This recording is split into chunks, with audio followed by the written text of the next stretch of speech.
Kag sa Good Vibes Bacolod Film Festival gindagsa sa mga tumalanaw. Mga short films nga himo sang Bacolod noon ang ginasalida gani ginkalingaw sa mga estudyante. May report si Nico Delfin.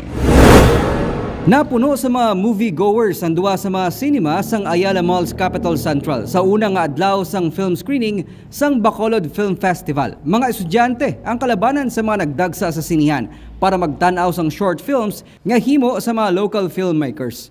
Very fun!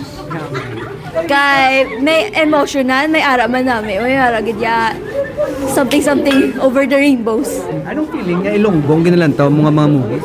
Wala lang, okay lang. Feels like home. Napulo tanan ka mga short films sa masaksihan sa Bacolod Film Fest. Nga ginpatigayon sa Bacolod LGU. Ini sa tuyo nga mapasanyog pa ang creative industry kag madiskubre ang mga talento sang local filmmakers. Wala labot sa mga pelikula, may tsansa pa nga magdaog ang mga tumalanaw sa raffle. Sa tag 200 pesos nga ticket para sa 5 ka mga pelikula, pwede pa sila magdaog sang iPhone 15 kag 100,000 pesos nga cash. Ang Bacolod Film Fest ang magalawig tubtob sa Domingo sa mga sinihan sa Quezon City, Bacolod, kag Ayala Malls Capital Central. Nico Delfin para sa DigiCast Negros.